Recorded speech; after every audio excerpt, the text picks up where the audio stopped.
Alright, welcome back to Jamming in There Repair. I'm working on this Craftsman table saw I picked up from my neighbor who was moving and didn't want to take it with him.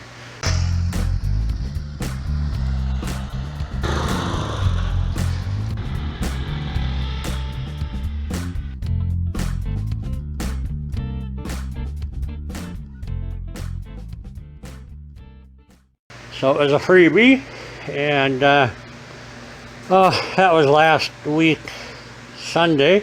It's a week later Sunday.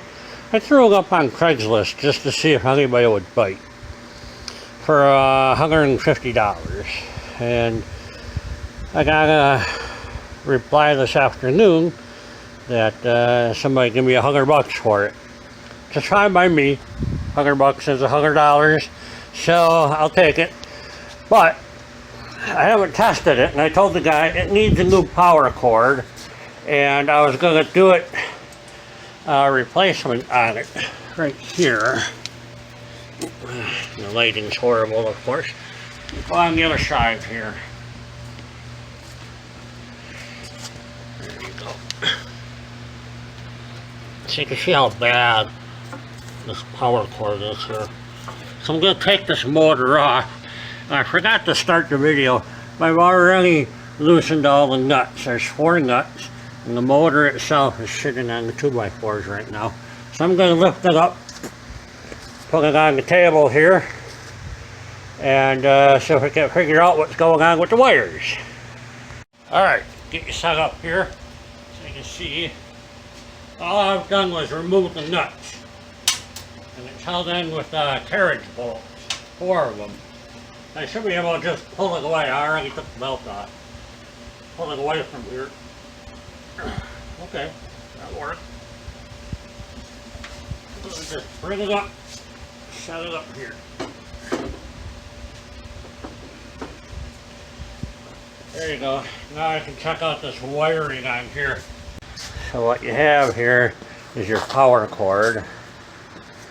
And you can see it's pretty badly damaged all the way down, and yes, I actually plugged it in and it blew my breaker right away. So then it goes through this cover here, and then it comes out here. 3 wires that go over to this disaster right here. I don't know what this is all about. They got wires doubling back on each other. All that to feed a switch on and off. So, I am going to start with what's under door number 1. Right here. Let me set you up. Alright, let's see what's under that cover.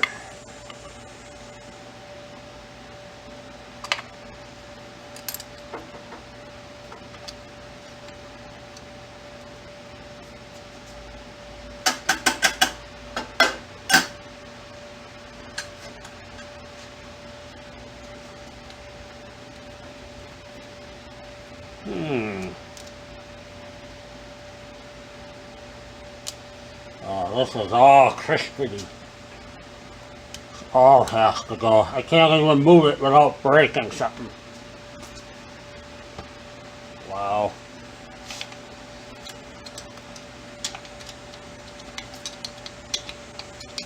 So basically what I have is what every guy in America has, is an extension cord that's been hacked up for some reason. So I'm going to check the gauge on this extension cord compared to that gauge and see if I'm close. I'll probably not be able to use this because it's too small a gauge.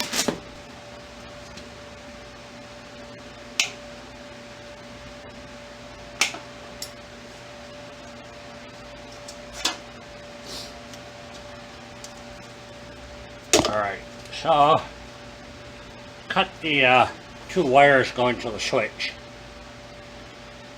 This is all just standard house wiring somebody put on here. I figure out how they got this thing wired.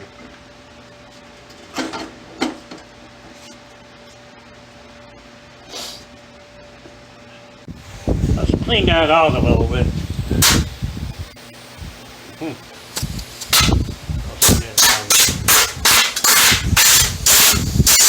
Right.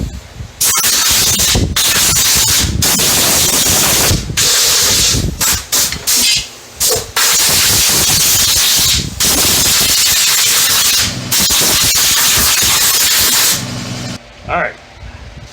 I haven't done this in quite a while, so my symbols are probably wrong. So I'm going to call this the motor, because it has windings, and it has two leads. Then I have a switch here, and then I have the outlets. Alright. Those are my wires I need to deal with. And of course, a ground somewhere in here. Alright.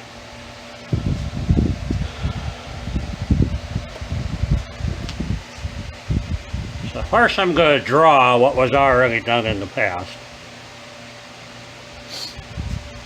So this wire here that went to the switch was black, was connected directly to the motor, which makes sense. So we're going to go from the switch to the motor. Good enough. I can take this one out.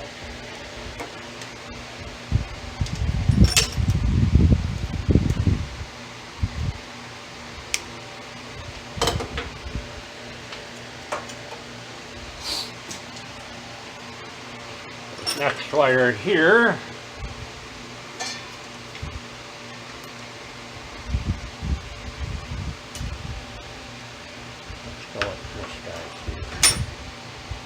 this guy here, I'm going to call this one black and this one white. This wire here went to white from the switch to white. There we go.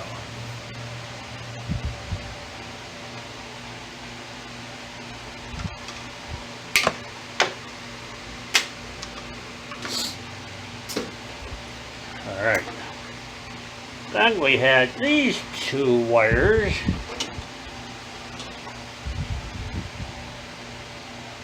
That basically is the only thing left at the other end of the motor. The outlet.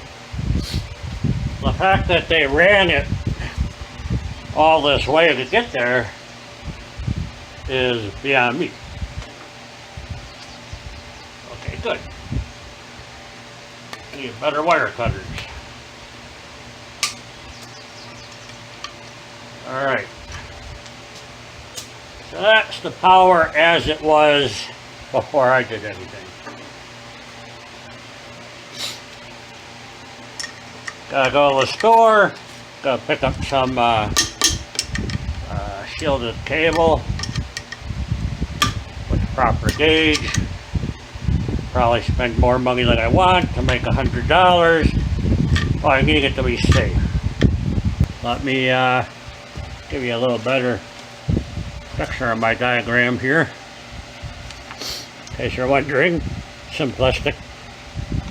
I'll put a ground in there somewhere from the motor case to the third prong on the outlet. So that should be it. Let me go buy some wire. Alright, went to Ace Hardware. They had the right cord. Unfortunately, they only had 6 feet of the stuff. So it's going to take 3 feet to go from the switch to the motor. So it's only going to leave a little short end off of here. I thought it was going to be enough, so I bought it. And I don't think it is enough. Here, the motor. I'll end up with a 2-foot pigtail to plug things into. And don't know if that's what I want to do. Yeah, let's go for it. Let's go for it. What the hell? First off, need a screwdriver.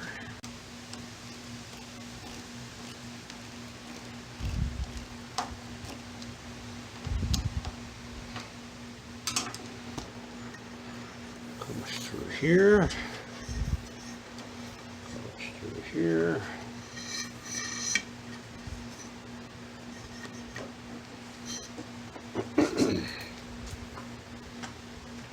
Going to set it over here on the mount and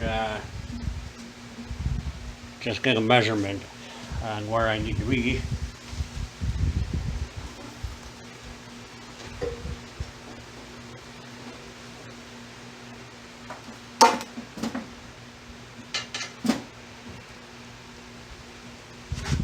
Alright, so this guy here, stay.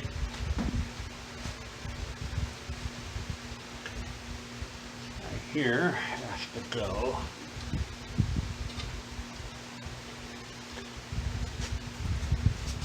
Over here. A little short.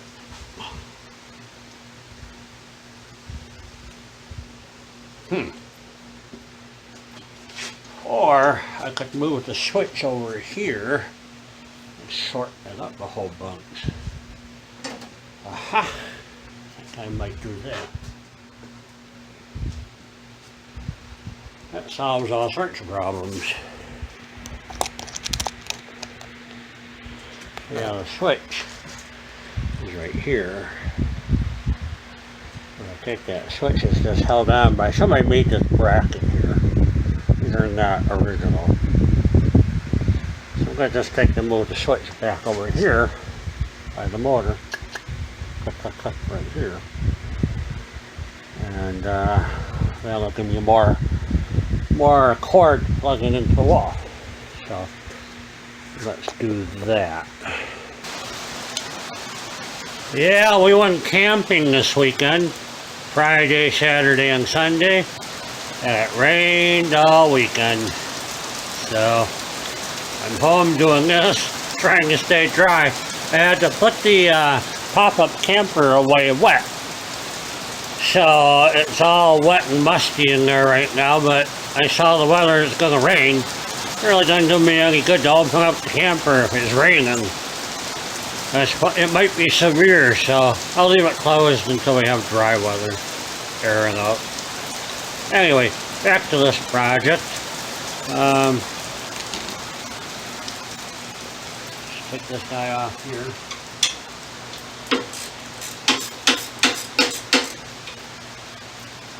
You know, say what you think about these old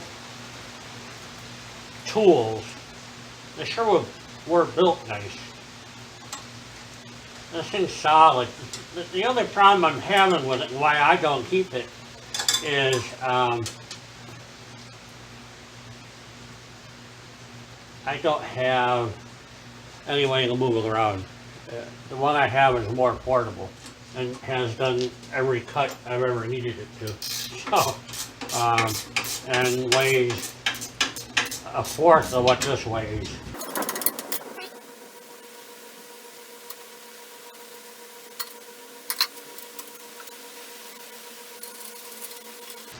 All of this work and I still don't know if the thing runs. This is what I got.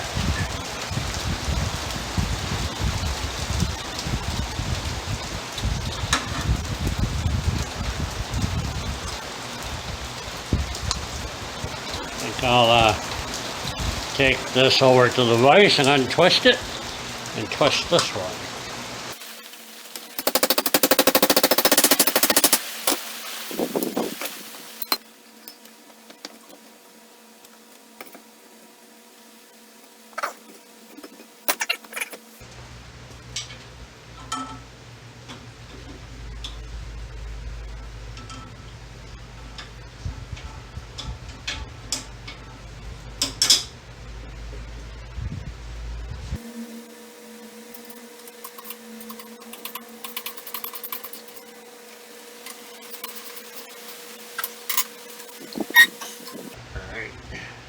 Good enough. All right.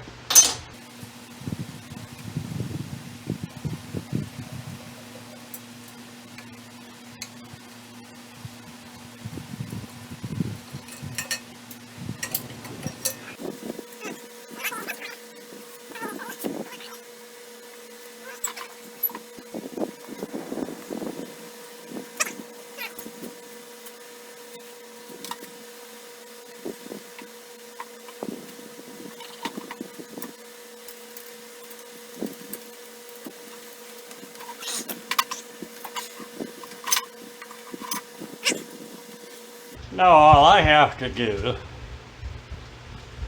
is cut into the wire here, pull out the black wire, splice it into these two,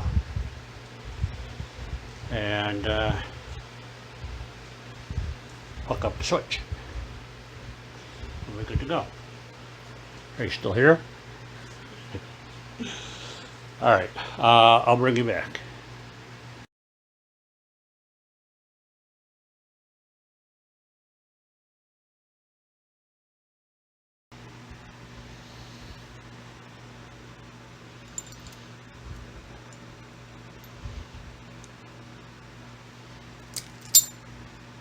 Alright, there's some debate on the proper way to solder wires together.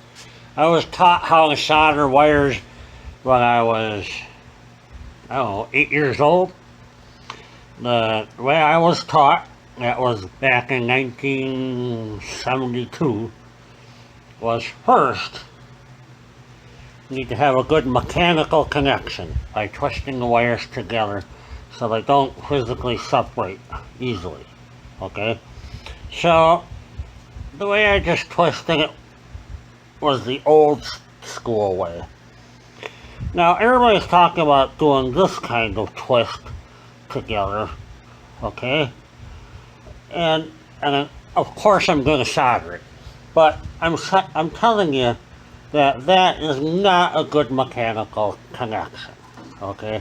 This old style twist it together is a much stronger mechanical bond than the other way of doing it.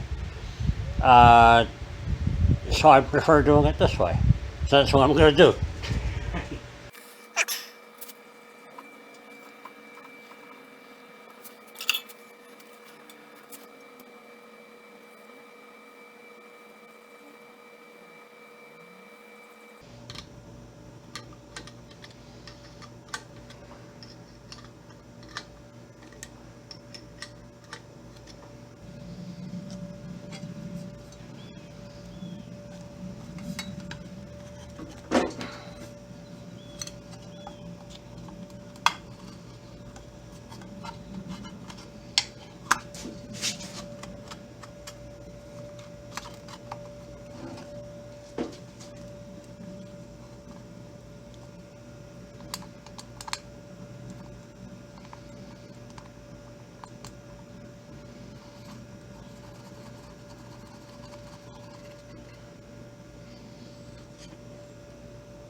Alright, just getting this thing bolted up here. Kind of a pain in the ass. I left myself marks as to where things should line up. Right there looks good.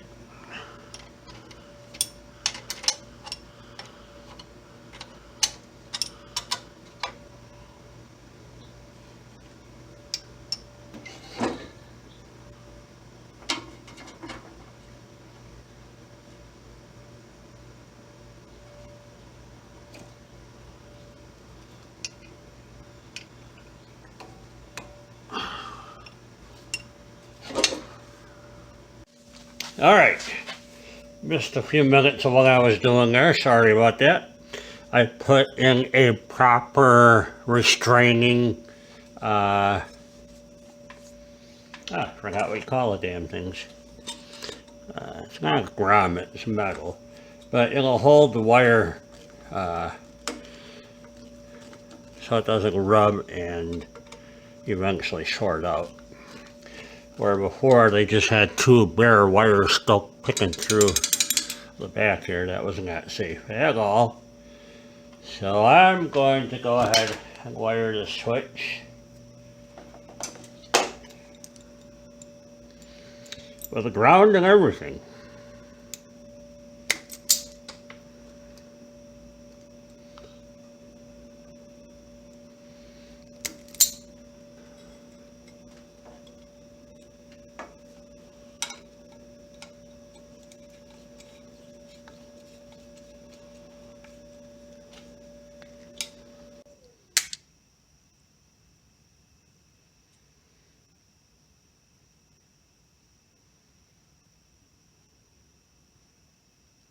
I don't know which way is on and which way is off. It's not labeled.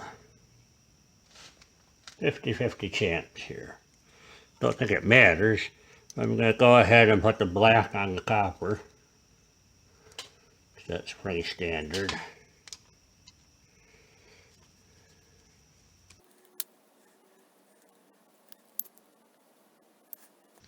And the white on the silver, which in this case is corroded and is now black, I think.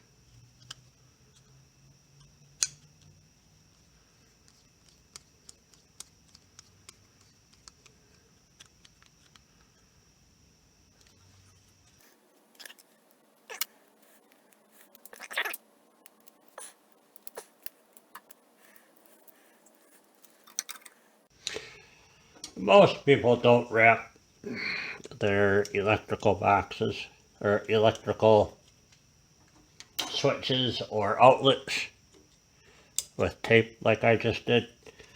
Something I learned when I worked at PBS.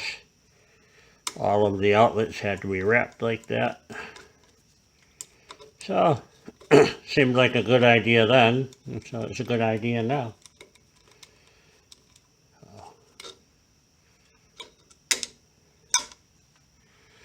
I guess that's off.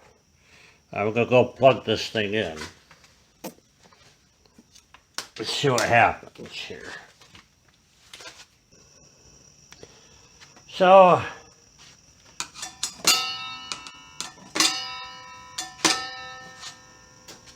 the question is everything spinning free here? Turn this by hand a little bit.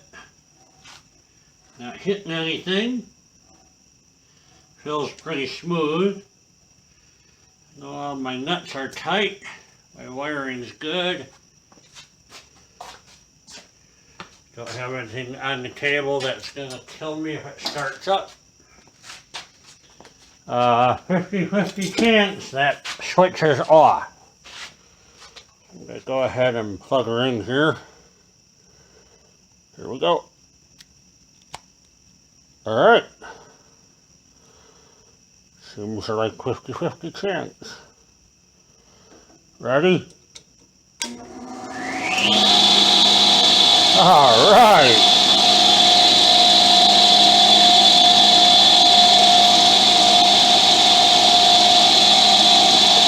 Seems to run good.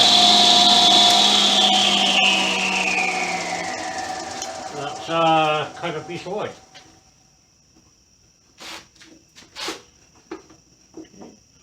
Things are a little stiff, could use oiling or cleaning. Really shouldn't oil tables. Just hasn't been used in a while. Hey! I'm using you.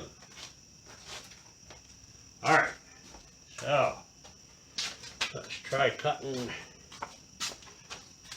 I don't know how old this blade is. It's got some cedar here.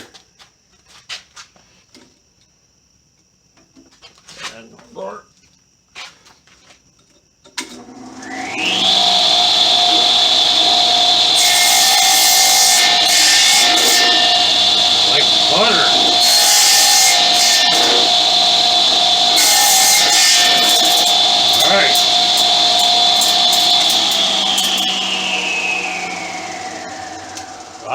it. So I got one of these.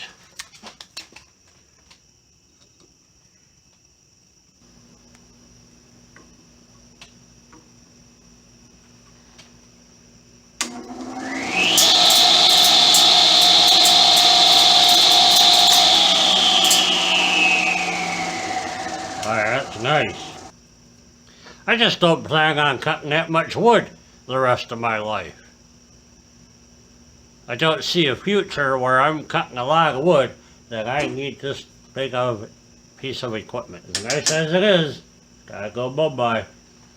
Alright, I took and blew off all the sawdust I could. I'm gonna just try and clean up the rust with some WD-40 here. I looked at a couple of different videos on YouTube on the best way to clean your table saw. WD-40 seemed to be popular enough.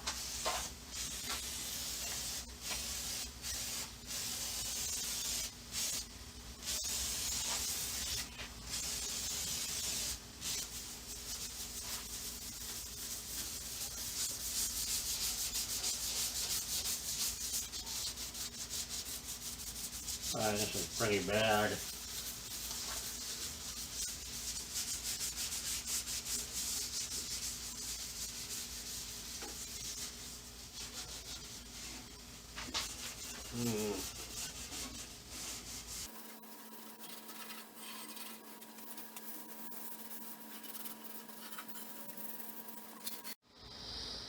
Alright, so the phone died.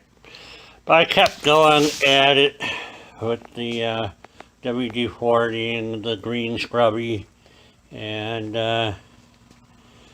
it's not perfect, but it's real smooth.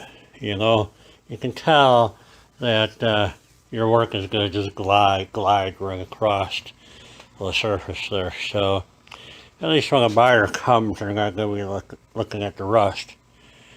You know, I guess I could have done a little better right here, but it's still smooth. So you can still see the stain going across here. I wonder if they had like a board or something sitting right here. Just junk piled on top of it, which actually saved it, except for that part. It's alright. There you have it. I think it turned out well. I keep playing with this table saw, and I keep digging it more and more. I got it all cleaned up. It's really nice. I mean, it's stained, but that's fine. But then I'm checking out some of the features now that, you know, it's working. And obviously somebody has added these wooden guides, okay? But here's what I'm, you know, found cool. You push that knob in, and you can turn this to do a fine adjustment. You can see the ruler in there, okay? So that's cool. And you can loosen the screw here and calibrate it.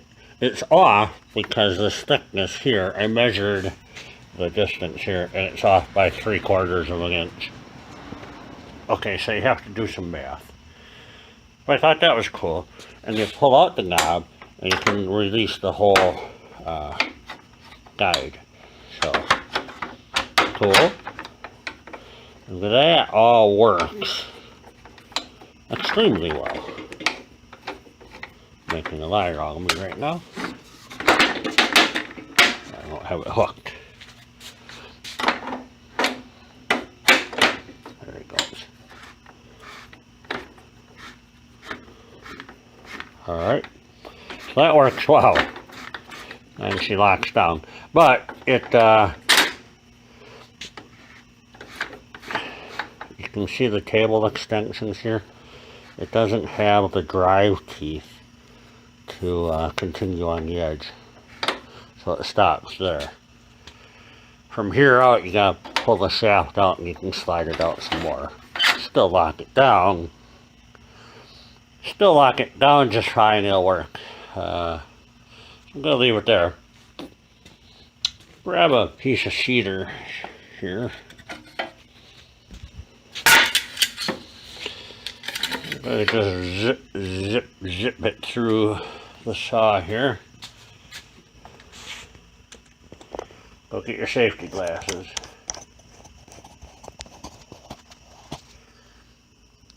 My dad once told me he did not like using table saws.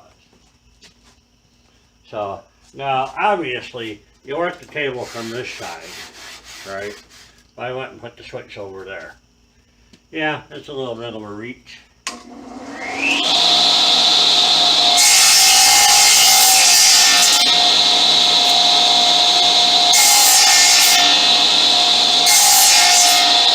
Well,